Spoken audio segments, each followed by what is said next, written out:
Hello and welcome to Three Questions With. Got my friend Dana Hall with us from FranNet. Hey Dana, welcome to the show.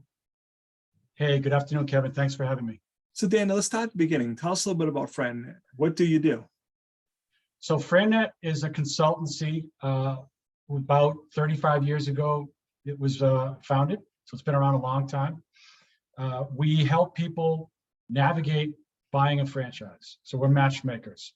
So if an individual, typically individuals who are considering small business ownership in a franchise model, which is kind of a head start to a small business, if they're considering that, we will guide, we will counsel, we will educate, and we'll give them the tools to figure out what franchise they should consider given their skill sets, what their goals are, but also candidly right up front, should they even be considering it? It's not for everybody.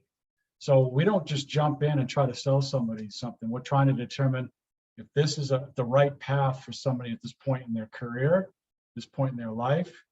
So, the first is should you do it? And if so, what ought it be? And then we can help with that. I really like that because, again, it's not for everyone. In my experience, Dana, what I've seen happen is I have friends who look to a FranNet model because they've worked in industry for years and they got laid off a couple times. Or I have friends just have that itch. You know what, Dana, I always wanted to own my own business, but it's hard. I got to start from ground. So they look at, FranNet saying, okay, Dana can help me pick the right franchise for me based on my skill sets. So you have kind of like a test people take to see what they have for skills? We do. We have a proprietary assessment. Anybody that's ever taken a DISC assessment or like a Myers-Briggs, those are generally personality type tests. That's not what we're after. We're not looking for whether you're an introvert or extrovert. We're trying to determine what your value systems are, what your skill sets are, what your motives for owning the business are. Those are more varied than you might think. It's not just all about making money. And so that helps us, identify, give somebody a profile that then helps us narrow down, in addition to a whole lot of questions and working one-on-one with me. So Dana, I think one of perhaps the myths of all of this is people think, well, if I buy an auto body place or a car repair place, they have to be a mechanic. Not necessarily true, right? You're spot on. In fact, in many of these concepts, they don't want that person because those people by nature will come to it with a preconceived notion of how it should be done. This is how I did it for 20 years. What they're really looking for most of the time, franchise companies, are folks with those transferable corporate skills. So can you manage a team and develop people, hire people? Are you good at financial management? Are you good at logistics and operational things in a business? The specifics of what it does, you're going to hire the skill for that. And they can train you enough that you can be dangerous as the owner and understand what you need to do.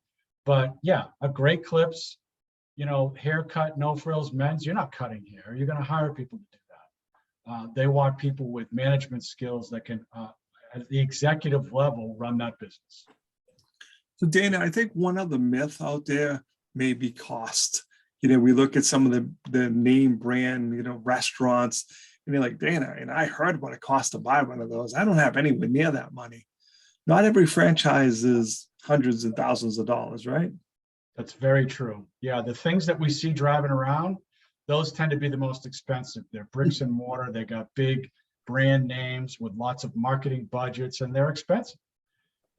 Candidly, the companies that we work with, the inventory that my company presents to clients is probably 65 to 70% of those companies are in call it $100,000 to $400,000 range of an all-in investment. So you think of service businesses. You don't need a lease, a location, and a lot of equipment. So it's far more approachable in many cases than most people think. So Dana, what's the best way for people to reach out to you? How can I learn more, my friend? Sure, very simple. dhall@FranNet, FRANNET.com. That's my email address. And my number is 978-239-2665. Happy to chat with you, no obligation.